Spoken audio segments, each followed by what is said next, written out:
वरिष्ठ अधिवक्ता गौरव यादव जी हमारे बीच हैं और शोषित पीड़ित वंचित समाज के लिए मंचों के माध्यम से लड़ाई लड़ते रहते हैं।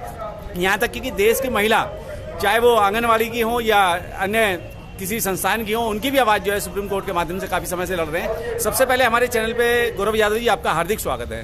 बहुत बहुत स्वागत है। और मैं अब शिक्षा मित्रों का ही नहीं, संगठन का, मनरेगा संघ जो है, अखिल भारतीय मनरेगा संघ है, और मध्यमान भोजन बनाने वाले रसोइया संघ है, उसका भी विधिक सलाहकार हूँ। उसके साथ साथ जो है बिहार का जो 5 लाख लोग हैं नियोजित शिक्षक हैं, उनका भी उस संगठन का विधिक सलाहकार होने के नाते देश ही नहीं पूरे दुनिया में जो समतावादी लोगों हैं उनकी विचारधाराओं से जुड़कर अपनी नैतिक जिम्मेदारी का निर्वहन करते हुए आपके चैनल को बधाई देता हूँ। गौरव यादव जी, देखा जाए इस समय हम रामलीला मैदान में हैं। 10 और 11 मार्च 2 दिन का जो है न्याय अधिकार महासम्मेलन, महाकुंभ चल रहा है। आप इसमें सम्मिलित हुए हैं। SC, ST, OBC माइनॉरिटी के जो है हक अधिकार के लिए सम्मेलन किया जा रहा है। आपने भी मंच साझा किया। क्या लगता है कि आपको वो हक अधिकार मिल पाएंगे जिसके लिए आपने मंच साझा किया? देखिए, हक अधिकार हमारा तो पहले से संविधान में मिला है, संविधान सभा से पारित है, डॉक्टर भीमराव अम्बेडकर ने उसको लिखा है, और उसको हम देश दुनिया के नागरिक बहुसंख्यक लोग जिसको अनुच्छेद 340, 341 के नाम से जानते हैं। तो हमको समानता का अधिकार, नौकरी में समानता, रिजर्वेशन की बातें हमें मिली है, लेकिन वो दिया गया है उसको जिसको मिलना चाहिए, वो लोग थोड़ा सो रहे हैं। उसको जगाने का यह महाकुंभ है। इसमें कोई नाग बना है, कोई हिमालय पर्वत बना है। इसको जब फेंटने के बाद जो उसकी मलाई निकलेगी, उसमें जो अमृत निकला है, उस अमृत को तथागत गौतम बुद्ध जैसे आप लोग हो कि आज उसको आप यहाँ रामलीला मैदान से, हमारा गांव में जो साथी बैठा हुआ है, उसको इतने ओजस्वी विचारों को, ऊर्जावान विचारों को, अनुभवी विचारों को, जो काम करने वाले हैं संगठन में, चाहे बाबा साहब के साथ काम करने वाले लोग हों, चाहे कांसीराम के साथ करने वाले हों, बीपी मंडल के साथ काम करने वाले लोग हों, काका कलेरकर के समकक्ष के लोगों को यहाँ पे बुजुर्ग लोग आए और उनको विचार सुना गया। तो एक नई प्रकार की यहाँ से जो ऊर्जा मिली है, जो लोगों को संविधान की जानकारी मिली है, मैं समझता हूँ कि हमारा बहुसंख्यक समाज जिसमें ST, OBC, ST है, निश्चित रूप से अपने अधिकारों के प्रति सजग होगा।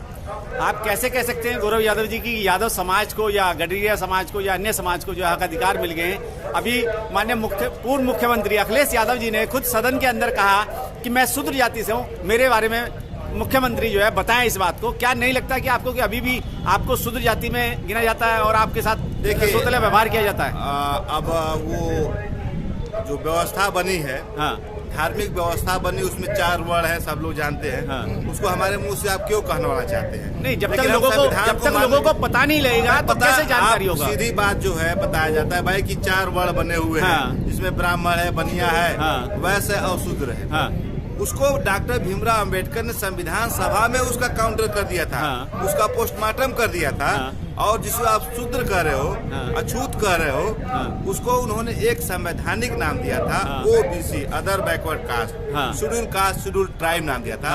तो हम संवैधानिक दायरा में रहते हुए, संवैधानिक विचारों के लोकतंत्र को मानते हुए, अपने देश और अपने लोगों की आवाज को आपके माध्यम से माननीय कोर्ट में और जितने भी सामाजिक सभा होती है, संगोष्ठियाँ होते हैं, उसमें फैलाने का, बताने का काम करते हैं। और यादव जी, आपने जो गिनाई हैं, आपने जो, आप तो मोहन भागवत जी भी कहते हैं कि जातियां तो पंडितों ने बनाई है। देखिए, मोहन भागवत जैसा विद्वान आदमी इस संसार में दूसरा कोई नहीं है। हमारे यहाँ बहुत कहावत है पूर्वांचल में, एक हाथी होता है, उसको कंट्रोल करने वाला जो ड्राइवर होता है उसको पीलवान बोलते हैं, और आप लोग पढ़े लिखे हो तो उसको महावत बोलते हैं। तो एक महावत जो है, एक विशाल का इस पृथ्वी के सबसे जीवित प्राणियों में सबसे बड़ा होता है, उसको कंट्रोल कर लेता है। मैं विद्वान इसलिए कहता हूँ कि आदरणीय मोहन भागवत जी जो है अपनी बुद्धि का प्रयोग करते हुए 85% के लोगों का उपयोग करते हैं। और जहाँ मन चाहता है उसको, उनके पास एक त्रिशूल होता, हाथी को धसा देते, इधर घसा देते, इधर मुड़ जाएगा, बैठने को तो बैठ जाएगा, लेटने को तो लेट जाएगा। तो उस विद्वान आदमी की मैं बहुत प्रशंसा करता हूँ कि आप में इतनी क्षमता है कि आपके ही समझ 85 लोग जो है आपके इशारों पे काम करते हैं।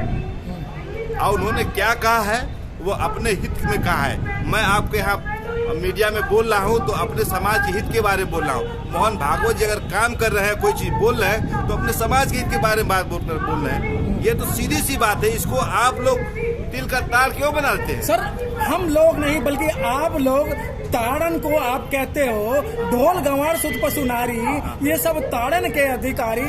और ताड़न का जो शब्द है उसका संधि विच्छेद किया है, समझाना, शिक्षा देना, और आप लोग उसे कहते हैं वो मारना पीटना। अब देखिए जी, अब ये ताड़न हो चाहे फारण हो, चाहे कोई शब्द हो, आपको संविधान पढ़ने से किसने रोका है? ये तो आपकी बात है कि आप संविधान पढ़ोगे कि धार्मिक किताब पढ़ोगे, आप आईपीसी पढ़ोगे कि कोई उपन्यास पढ़ोगे। आप जो पुरानी बातें हैं, आज के वर्तमान से अयोध्या के निवासी तुलसीदास जी सरजू नदी किनारे रहने वाले जो क्या लिखे हैं साहित्य में, तो गौतम बुद्ध की बात क्यों नहीं बताते हैं आप लोग? गौतम बुद्ध कहा कि पंचशील की बात कही है, 10 शील की बात कही है, करुणा की बात कही है, मैत्री की बात कही है। कौन रोका है आपको करने के लिए? आज के समाज के लोगों में उन्होंने ताड़न की चौपाई कर रहे हैं, तो आप बुद्धम शरणम गच्छामि कहिए, धम्मं शरणम गच्छामि कहिए, संघम शरणम गच्छामि कहिए, परापताड़ी वे रमणी शिखापतन समाधियानी कहिए, अनानी दाना वे रमणी समाधियानी समाधि कहिए। इसको कौन रोका है आपको? रोका ना सर, शिक्षा की जननी सरस्वती है। नहीं, शिक्षा की जननी आपका दिमाग है ना। किताबों में जो किताबों में तो गंदी बातें लिखी हैं। कुछ किताबें होती है जिसमें बहुत अश्लील बातें लिखी हैं, उसका क्यों नहीं आप वर्णन कर रहे हैं? सर क्वेश्चन जब आता है ना, शिक्षा की जननी कौन है, नहीं तो सरस्वती पर टिक लगाया जाता है। आप देखिए मीडिया में लोगों में ये जो आज की जो मीडिया है, सत्ता पोषित मीडिया है। आप आए हैं ओबीसी महाकुंभ में, हमको लेके चले गए आप रामायण की चौपाई में। आप हमसे पूछते हैं कि भाई इस न्याय में व्यवस्था में हमारी क्या है, प्राकृतिक भागीदारी कितना है, हमारे संसाधनों में हमारे लोगों की संख्या कितनी है, कितने आईएएस बने, कितने पीसीएस बने। तो आप लोगों को भी आपकी बड़ी नैतिक जिम्मेदारी है। मैं आपको जी आपने बहुत अच्छी बात की, नैतिक जिम्मेदारी है। आप ही लोग जो बैकवर्ड के लोग हैं, एससीओ पे अत्याचार करने वाले वही लोग हैं ना सर, क्योंकि जब आपका थोड़ा सा हिस्सा छिना, आपका जब आरक्षण छिना, तो आपको अब खलबली मच गई। आप कहते हैं अब दलित समाज हमारा साथ दो। नहीं, दलित समाज को देखो, आप जो है जिस हमारे समाज के ऊपर जो आरोप लगा रहे हैं कि एबीसी के लोग दलितों के साथ अत्याचार करते हैं, इस बात से मैं सहमत नहीं हूँ। अगर ऐसा रहा होता अगर ऐसा रहा होता तो डॉक्टर भीमराव अम्बेडकर को भेजने वाला ओबीसी कोई दूसरा नहीं भेजता, वो अपने समाज के लोग भेजता। डॉक्टर भीमराव अम्बेडकर को पढ़वाने वाला कौन है? कौन छात्र देकर लंदन भेजा था पढ़ने के लिए? आपको तो हमारे समाज के लोगों का आभारी होना चाहिए कि आपके सहयोग से हमारे समाज का एक लड़का गया और देश में आया, कैम्ब्रिज में पढ़ा, भारत का संविधान दिया। उसकी बात आप नहीं करते। किसी छुटपुट घटना बंटवारा तो अपने भाइयों में हो जाता है, झगड़ा तो अपने भाइयों में हो जाता है। तो झगड़े की बात को लेकर आप हमारे पूरे ओबीसी समाज के साथ ऐसा बात कहेंगे तो मैं समझता हूँ कि ठीक बात नहीं है। न्यायाधिकार महाकुंभ की बात की जाए तो यहाँ क्या मैसेज रहा, क्या आगे की रणनीति रही, इसके बारे में थोड़ा बता दीजिए। यहाँ इस न्याय अधिकार में जो मंथन हुआ है, समुद्र का मंथन हुआ है, उसमें से बहुत अमृत वचन निकले हैं। अमृत वचन जो निकले हैं वो फैल गया है पूरे देश के हर गांव में, और वो वचन जो है लोगों के कानों में, दिमागों में, आंखों में से जाता हुआ जो है उनके शरीर में चला गया है, और रक्त उनका खौल रहा है कि हम अपने अधिकारों के लिए, अपने संसाधनों के लिए अब एकजुट कर अपने एसटी, ओबीसी, एसटी के लोगों के साथ मिलकर लड़ाई लड़ेंगे। चलिए ठीक है।